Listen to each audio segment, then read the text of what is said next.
নির্বাচন কমিশনের অনুরোধে বাংলাদেশ জাতীয়তাবাদী দলের চেয়ারম্যান জনাব তারেক রহমান আগামী 11 জানুয়ারি 2026 থেকে জাতীয় নেতা মৌলানা আব্দুল হামিদ খান ভাসানী ও 2024 ছাত্রগণ অভ্যুত্থানে শহীদ আবু সাইদ সহ অন্যান্য শহীদদের প্রতি শ্রদ্ধা জানানোর জন্য তাদের কবর জিয়ারত এবং কিছু পারিবারিক দায়িত্ব পালনের জন্য দেশের উত্তরাঞ্চলের কয়েকটি জেলা সফর করবেন বলে সিদ্ধান্ত নেওয়া হয়েছিল। এ ব্যাপারে নির্বাচন কমিশনের অনুরোধে বাংলাদেশ জাতীয় দলের চেয়ারম্যানের এই সফর স্থগিত ঘোষণা করা হয়েছে। যে দেশের নির্বাচন আগামী ফেব্রুয়ারি মাসের 12 থেকে অনুষ্ঠিত হতে যাচ্ছে, সেই নির্বাচনকে বিভিন্নভাবে প্রশ্নবিদ্ধ করার জন্য, বানচাল করার জন্য একটা মহল বিভিন্নভাবে চক্রান্ত করে। তারা ইতিমধ্যেই আপনি জানেন যে উসমান হাদিকে গুলি করে হত্যা করা হয়েছে।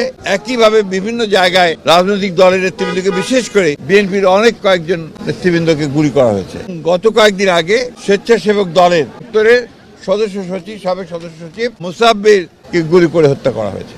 আমরা ইতিমধ্যেই এর তীব্র নিন্দা জানিয়েছি, ক্ষোভ প্রকাশ করেছি এবং অবিলম্বে হত্যাকারীদেরকে গ্রেফতার করে আইনের আওতায় আনার দাবি জানি। যে এই ধরনের হত্যাকাণ্ড ঘটতে থাকলে এই দেশে নির্বাচনের পরিবেশ বিনষ্টতা হবে এবং নির্বাচনের পরিবেশ যেন বিনষ্ট না হয় তার জন্য সকল প্রকার উদ্যোগ গ্রহণ করার জন্য, সক্রিয় কার্যকে নেওয়ার জন্য আমরা আবারও সরকার এবং নির্বাচন কমিশনকে আহ্বান জানাই। দেশের 1 নম্বর গ্যাস স্টোভ যা বেশি তাপেও ফাটে না, আরএফএল গ্যাস স্টোভ, নিরাপদ ও ঝামেলাহীন।